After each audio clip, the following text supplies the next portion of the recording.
Hello and welcome back to Smith Does Games, where we finally reached the end of our E3 week, in which I have stretched out what most people would do in one 10-minute video into 7 videos. So far we've talked about 3 games that have been announced and that I want to see more about at E3. And we've talked about 3 games that haven't been announced, but hopefully we will see at E3. Now this last game does fall into that category of having not been announced, but it's something I want to see at E3, but it's just a little bit less likely. Or so I thought. So the game, as you can see, is Skate 4. Another entry in EA's incredible skateboarding franchise would it would make me so happy to see. Skate 3 underperformed pretty drastically upon launch. It had a bit of a resurgence a couple of years after launch because PewDiePie played it, and then apparently everybody just buys anything PewDiePie plays. So sales-wise, it actually ended up for a lifetime on a pretty healthy number. But they shuttered the franchise after that, basically. It didn't do as well as they wanted it to. They kind of turned the lights off. And since then, there's been some mixed messaging when it comes to the Skate franchise. There's been people, we've heard kind of EA reps say that it's done, that Skate 4 is not going to come. But then there was some executive or something in EA who tweeted sometime like last year, and they just tweeted with a hashtag Skate4, which obviously just got everybody all riled up, and then no announcement. And honestly, I mean, the question really is, would a new Skate game actually fit in the current market? Do people want it? Now, obviously, as with all these things, there's kind of like a bit of a cult following around this stuff, and if you look online, it would tell you, yes, people would lap this stuff up. But the thing you've got to keep in mind is that just because 6,000 people are on some Reddit thread calling for a new Skate game, that is not enough to warrant a new game being made in the minds of like a company like EA. You need to times that number by about 1,000 to make it worth it as far as they're concerned. And what can look like a kind of overwhelming groundswell of support for something doesn't always translate into adequate sales. I mean, a good example of this is like Mirror's Edge Catalyst. EA announced that they'd cancelled Mirror's Edge, the sequel to Mirror's Edge, some time ago, and then there was this massive groundswell of support for it, and all of the fans of the original kind of started calling out like, no, we don't want you to cancel this is one of our favourite games that you've done. I really love that game, actually. It's one of the better games I thought last generation. And so they said, okay, fine, we'll make a new one. We'll make Mirror's Edge Catalyst, and they made it and put it out, and it just kind of landed with a bit of a thud. I'm sure those people that generated the support for it bought it and played it, but that's not enough people. So whether or not there's enough actual support in the market for a new Skate game is definitely a question, and I'm sure it's a question that EA are kind of balancing. Had I made this video last week, I would have said that this was a real pie in the sky. In fact, I did say it was kind of a pie in the sky hope when I introduced this set of videos last week. However, a couple of days ago, the Skate 3 servers were turned back on.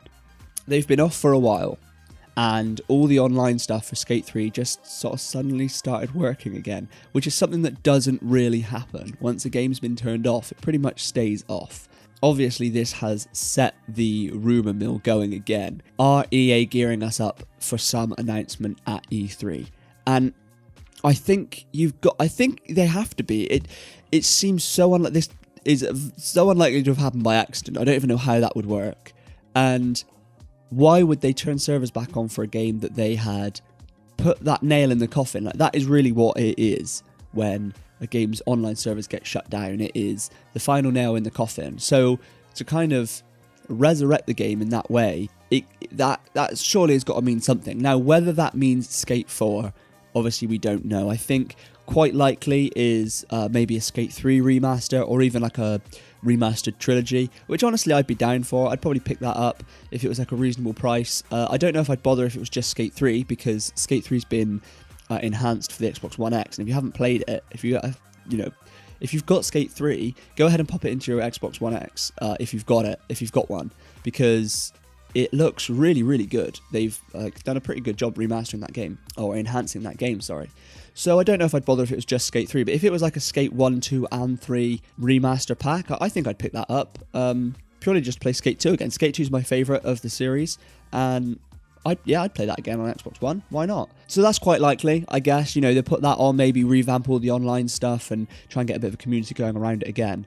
Obviously, what we really want and what we hold out hope for is that it is a brand new game and, you know, we get a Skate 4. And this is another one of those examples, like when I spoke about Titanfall 3, where honestly I don't have too much to add to what I'd want. Like, I just want more Skate 2, really. Like, okay, yeah, Skate 3 is good, but it didn't really recapture the magic of Skate 2 for me. I thought Skate 2 was better designed. I preferred the spots, and I just thought the map was just a better place to spend time. And I don't think Skate 3 added too much. I really liked the addition of the hardcore mode in Skate 3, but I never quite liked how it played. So maybe I'd like to see him tweak that a little bit. And actually, it kind of, to me, the hardcore mode, it was supposed to be going for like recreating a more realistic feel of skateboarding. But what it actually did was just made the game a little bit more cumbersome. So I'd like to maybe see that reworked in a new game and make that hardcore mode closer to what it was kind of intended to be. And yeah, you know, obviously you could do quite a lot in terms of online features, in terms of customization, all that sort of stuff. You know, why not even have more of a social experience? You know, why not make, like, it is already basically just kind of like an open world game that you just sort of skate around and chill out in, and keep the campaign, keep the career mode the way it was with all your photo shoots and videos and all that sort of stuff. But, you know, why not make it a kind of, I don't know, a Burnout Paradise or the Crew, whatever, those kind of open world multiplayer centric racing games. Why not put it like that? That'd be kind of cool. You connect online and you can just see everybody skating around in some instant server or something. That would definitely be a pretty cool thing to do. But really, as long as that skate gameplay comes back, just that's all I want, really. Just, you know, update the graphics, maybe update some of the physics engines and stuff. There were always a little kind of some weird things in Skate. But really, if they could, I mean, this would be the first Skate game that we would see on the modern consoles. And that possibility fills me with excitement, because the idea of a Skate game but just with maybe more detailed animations that look slightly more realistic, sort of better mocap, yeah that'd be great. I'm getting excited just thinking about it. I really hope this one comes true. Like, Skate 2 is one of my favorite games of all time. It is like easily among my favorite games of last generation, and I would absolutely love to see another one of these. And honestly, like I say, it's the gameplay that I want, because the way I played Skate was pretty much just like ignoring most of the career, and I just spend an hour doing a skate session on like one set of stairs or something. You know, like that's what you need. You just need a well-designed map with a bunch of things to go skate. Give me a bunch of customization in terms of skate brands and stuff. Put the barracks in the game. Why not? You know, the guys over at the barracks have been calling for a Skate 4 for a long time. They've been, you know, outspoken supporters of the franchise. So, like, render their park in the game. That'd be fun. Yeah, this is one I really want to happen. And the Skate 3 service being put back online, I don't know, maybe it's a red herring, but I can't help but let that, you know, sort of spark a little bit of anticipation that maybe we'll see something Skate related at E3. So that's it. That is my 7th game for my top 7 games that I want to see at E3. You know, we don't have to wait long now. By the time I'll put this video up, and it'll be, you know, mere hours before EA's conference. So we will find out all of this stuff soon enough, and I'm sure there'll be lots to talk about next week once all the announcements have been made. So let me know in the comments the games you most want to see from E3, and maybe give me your thoughts on whether you'd like to see a new game in the Skate franchise. And I hope you enjoy the conferences this weekend. I hope whatever your kind of highest hopes are come true. Thank you for stopping by on this video. Give it a like if you liked it. Give it a dislike if you didn't. And I will catch you in the next one. Bye.